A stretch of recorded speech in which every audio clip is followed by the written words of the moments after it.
Donald Trump is the president of the United States again. And it means that mortgage rates in Canada are going to be coming down. And it also means that real estate prices in the Greater Toronto area are going to be going up in the long term. Now, whether you hate or love Donald Trump, his policies are going to ultimately lead to lower mortgage rates in Canada in the long term. It can be very much volatile in the short term before he's president or even a little bit afterwards. But the long-term trends are that mortgage rates will be much lower than what most economists have predicted. Just kind of like how rates are even lower than how most economists have predicted so far. So how did I come to this conclusion? Let me tell you my thoughts as I weave in some data and stories for you. Good day, everybody. My name is Zen, and me and my team help a lot of our clients buy, sell, and invest in real estate in the Greater Toronto area. Now that Trump's victory has happened, it's going to ultimately make something called the bond yields lower in the long term, which indirectly makes mortgage rates in Canada lower. Okay? Here's how it all works. When the Bank of Canada decides to cut their overnight interest rate, it ultimately affects the variable mortgage rates, but not the fixed rate mortgage rates. Meaning, when the Bank of Canada cut the interest rate by 50 basis points, the variable mortgage rate holders immediately the next day got a 50 basis point reduction on their interest rate and their mortgage, and likely saw their mortgage payment go down or their amortization on their mortgage go down if they were negative amortizing at your banks like BMO, RBC, TD, and CIBC.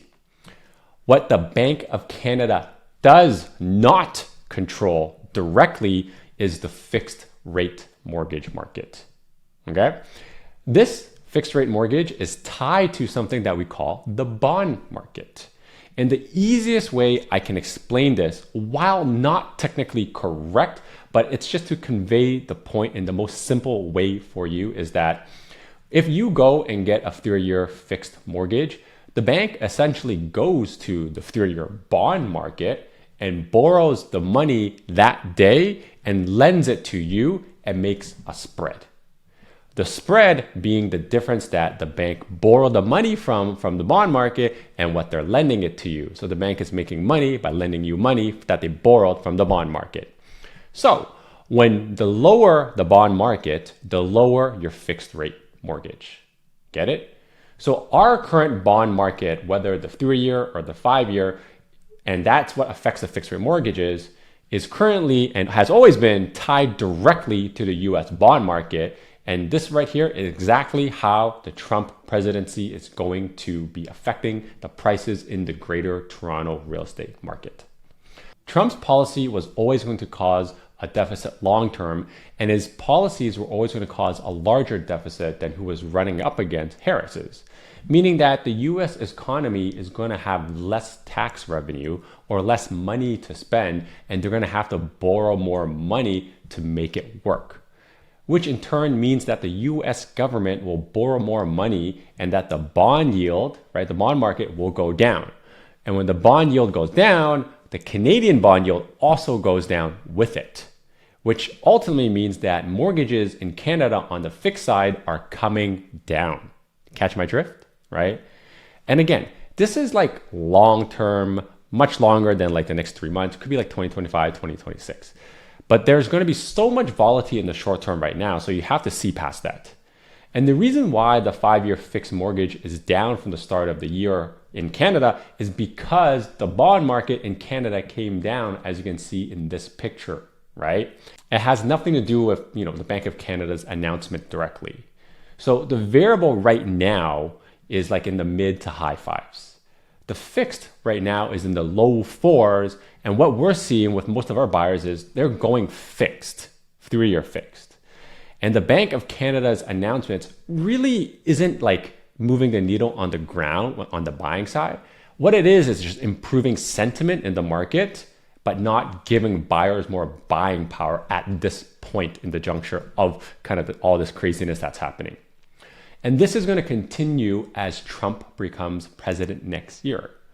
Look, I'm not saying real estate prices are going to go parabolic upwards. I'm definitely not saying that. What I'm telling you is that the economy is gearing up for lower interest rates, lower mortgage rates. And historically, lower mortgage rates and interest rates mean that real estate prices are going to go higher. Whether this happens in the first quarter of 2025, third quarter in 2025, or the fourth quarter, I don't know. We're going to have to see how the inventory plays out because that has a more direct approach in the short term. But all data and all signals are pointing to long-term rates coming down. So if you want to get ahead of the curve and understand how some of these seismic economy changes that just happened overnight is going to affect you and your real estate plans in like the near future or even like the medium term future, you could book a call with me using the link that's on the screen. It's right here. It's www.chatwithzen.com. The link's also in the description below. Now, the financial markets already like Trump's victory. I woke up this morning to see the news that he won, and then I looked at my stock portfolio and I'm like, oh, it went up. The S&P 500 is at an all-time high. Bitcoin is at an all-time high. And this is all on the fact that Trump is being president. Just imagine that, right? His win has caused all of this.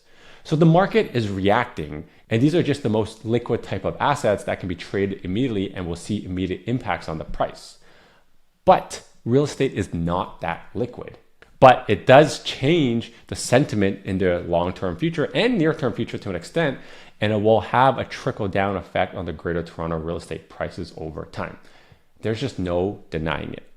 Again, I'm super agnostic to whoever the heck is the president of the United States.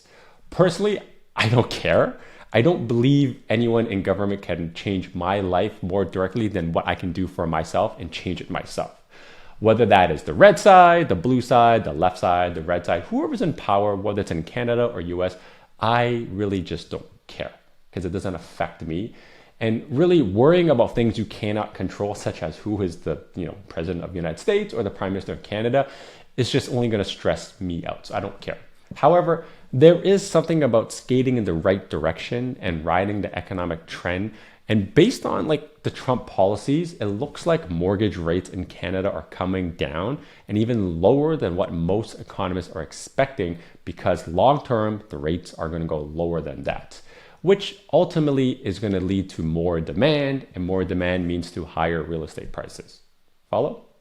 And if you want to understand more about how rate cuts such as the one that the Bank of Canada did recently will affect the immediate real estate market right now, you can click on this video right here.